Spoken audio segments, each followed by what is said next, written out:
जिसकी जितनी संख्या भारी उसकी उतनी हिस्सेदारी। बहुजन आंदोलन के प्रणेता और महान समाज सुधारक मान्यवर काशीराम का यह नारा आज भी सामाजिक न्याय की राजनीति का आधार माना जाता है। इसी विचारधारा को आगे बढ़ाते हुए आज आजमगढ़ में उनकी 92वीं जयंती को पीडीए दिवस के रूप में उत्साह और सम्मान के साथ मनाया गया। कार्यक्रम में समाजवादी पार्टी के नेताओं और कार्यकर्ताओं ने काशीराम के विचारों को याद करते हुए उनके बताए रास्ते पर चलने का संकल्प लिया। कार्यक्रम में मौजूद सांसद धर्मेंद्र यादव ने भी काशीराम को याद करते हुए कहा कि आज का दिन बहुजन समाज के लिए बेहद पावन और प्रेरणादायक है। उन्होंने कहा कि समाजवादी कार्यकर्ताओं ने इस दिन को पूज्य दिवस के रूप में मनाया है। धर्मेंद्र यादव ने कहा कि मान्यवर काशीराम बाबा साहेब डॉक्टर भीमराव अंबेडकर और समाजवादी नेता डॉक्टर राम मनोहर लोहिया के सिद्धांतों को आगे बढ़ाने का काम समाजवादी पार्टी कर रही है। उन्होंने कहा कि राष्ट्रीय अध्यक्ष अखिलेश यादव के नेतृत्व में पीडीए परिवार की अवधारणा को मजबूत किया जा रहा है और सामाजिक न्याय की राजनीति को नई दिशा दी जा रही है। सांसद ने भारतीय जनता पार्टी पर निशाना साधते हुए कहा कि यह सरकार पूंजीवादियों और अवसरवादियों की सरकार है, जिसे जनता के बल पर उखाड़ फेंका जाएगा। आजमगढ़ में आयोजित कार्यक्रम में बड़ी संख्या में कार्यकर्ता और समर्थक मौजूद रहे। इस अवसर पर सदर विधायक दुर्गा प्रसाद यादव ने कहा कि मान्यवर काशीराम का जीवन संघर्ष और प्रेरणा का प्रतीक है। उन्होंने विपरीत परिस्थितियों में बहुजन समाज को संगठित कर सामाजिक और राजनीतिक चेतना जगाने का काम किया। दुर्गा प्रसाद यादव ने कहा कि काशीराम ने बाबा साहेब डॉक्टर भीमराव अंबेडकर के विचारों और उनके संदेशों को जन जन तक पहुंचाया और भारतीय राजनीति में ऐसी क्रांति की जिसने बहुजनों को सत्ता के शिखर तक पहुंचाने का रास्ता दिखाया। उन्होंने कहा कि हमें उनके जीवन से प्रेरणा लेते हुए सामाजिक न्याय और समानता के लिए लगातार संघर्ष करना होगा। वहीं समाजवादी पार्टी के जिला अध्यक्ष हवलदार यादव ने मंच से संबोधित करते हुए कहा कि आज के समय में काशीराम के सिद्धांतों की प्रासंगिकता और भी बढ़ गई है। उन्होंने कहा कि अत्याचार और अन्याय के खिलाफ लड़ने के लिए बहुजन समाज को एकजुट होना होगा। उन्होंने कहा कि वर्ष 2027 के चुनाव में मौजूदा सरकार को विदाई देने के लिए समाज को काशीराम के विचारों और सिद्धांतों पर चलना होगा। साथ ही साथ उनका कहना था कि जब बहुजन समाज जागेगा तभी सच्चे अर्थों में नया सवेरा आएगा। कार्यक्रम में वक्ताओं ने कहा कि मान्यवर काशीराम का सपना था कि बहुजन समाज शिक्षित, संगठित और राजनीतिक रूप से सशक्त बने। आज उनकी जयंती के अवसर पर सभी कार्यकर्ताओं ने उनके सपनों को साकार करने का संकल्प लिया और सामाजिक न्याय की लड़ाई को आगे बढ़ाने का आह्वान किया। आप सभी जानते हैं मान्यवर काशीराम जी की जयंती का पावन अवसर है। वहीं हम सब समाजवादी लोगों ने आज पीडीए दिवस के तौर पर इसको मनाया है और जो मान्यवर काशीराम जी के सिद्धांत हैं और नेताजी के सिद्धांत हैं, उन सभी सिद्धांतों को आदरणीय अखिलेश जी के नेतृत्व में हम लोग आगे बढ़ के और भारतीय जनता पार्टी जो सामंती सरकार है, जो पूंजीवादियों की सरकार है, जो अवसरवादियों की सरकार है, उसको उखाड़ फेंकने का काम करेंगे। काशीराम की जयंती बड़ी धूमधाम से मनाई जा रही है, कांग्रेस भी मना रही है और सपा भी मना रही है, लेकिन वही मायावती का एक बयान आया हुआ है कि आखिर काशीराम किसकी। देखिए, मान्यवर काशीराम जी बहुजन समाज को जगाने वाला महान व्यक्तित्व है, तो स्वाभाविक है जिसको भी मान्यवर में आस्था होगी वो अपने मनाएगा जन्मदिन अपने अपने तरीके से।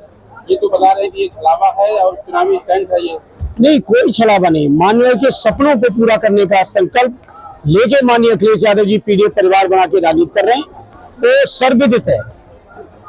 और 22 का चुनाव भी हो, 24 का चुनाव हो, लगातार जिस तरह सबका समर्थन मिल रहा है, और मैंने अपने भाषण में भी कहा और आपके माध्यम से भी कहता हूँ, मान्यवर के सपनों को, सदैव नेताजी के सपनों को, बाबा साहब भीमराव अम्बेडकर जी और डॉक्टर राम मनोहर लोहिया जी के सिद्धांतों को कोई पूरा कर रहा है तो माननीय अखिलेश यादव जी कर रहा है। राष्ट्रीय अध्यक्ष अखिलेश यादव ने कहा है कि बीजेपी एक करके बैठक करने वाली है जिसमें अधिकारी भी मौजूद रहेंगे और कई लोगों का टिकट भी कटने वाला है। कैसी बैठक है? बीजेपी के लोग अब जनता के बीच विश्वास खो बैठे हैं, उनके नेता अब जनता में लोकप्रिय नहीं बचे।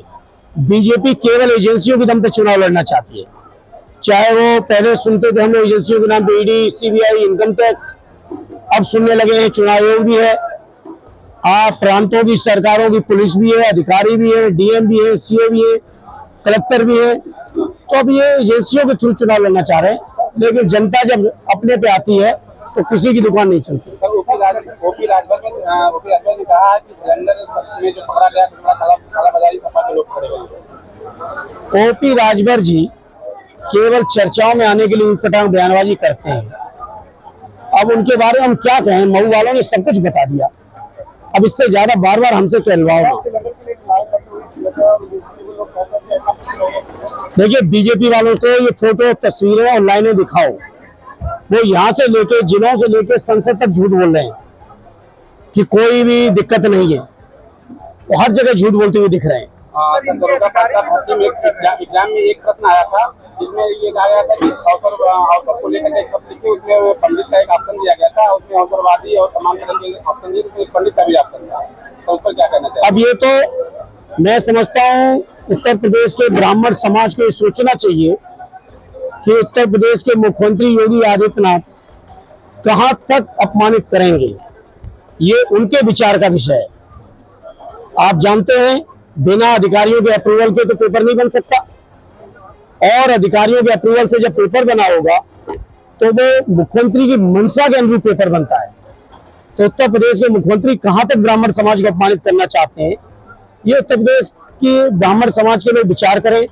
चाहे वो मामला पूज्य शंकराचार्य जी का हो, चाहे वो मामला इसका हो, या और भी कई मामले इस तरह के आ रहे हैं, ये ब्राह्मण समाज के लोगों को विचार करने की बात। पाठक डिप्टी सीएम ने कहा कि जांच होगी और कार्रवाई होगी। वो आज तक किस बात पर कार्रवाई करा पाए? लखनऊ के अंदर जहां वो पूज्य शंकराचार्य जी के समर्थन में बहुत बड़े बड़े बयान दे रहे थे, वो लखनऊ के अंदर आए, क्या वो मिल पाए? क्या वो मिलने गए? इलाहाबाद में पूज्य शंकराचार्य जी इतने दिन धरने पे थे, क्या दूसरे डिप्टी सीएम जो इलाहाबाद रहने वाले मिलने गए? ये लोग केवल ढपोर संखी हो चुके हैं, केवल बयान देते हैं, इनकी हिम्मत नहीं है कि अपने मुख्यमंत्री के आगे ये कुछ करके दिखाएं। और इस पर तो छोड़िए, ये अपने विभाग के भी किसी 4th क्लास कर्मचारी पर भी कार्रवाई करने की स्थिति में नहीं है। सर अभी आपकी रैली में पीजीआई के तमाम कर्मचारी आए हुए हैं जिनको 8 महीने से नौकरी। लगातार इस मुद्दे को हमारे साथी विधायक संग्राम सिंह जी ने विधानसभा में भी उठाया, हमसे भी मिले, मैंने भी अधिकारी प्रिंसिपल से लेके जो प्रिंसिपल सेक्रेटरी है सबसे बात की, और आज जब ये फिर आए फिर इनसे मिलकर जो भी करना पड़ेगा इनके बेहतरी के लिए हम लोग करते रहेंगे। और हम समाजवादी लोग ये मानते हैं कि ये आउटसोर्सिंग होनी ही नहीं चाहिए। CIB इंडिया न्यूज की सभी खबरों को देखने के लिए लाल रंग की बटन को दबाकर चैनल को सब्सक्राइब जरूर करें, घंटी जरूर दबाएं ताकि हमारी सभी खबरों के नोटिफिकेशन आप तक पहुंचते रहें।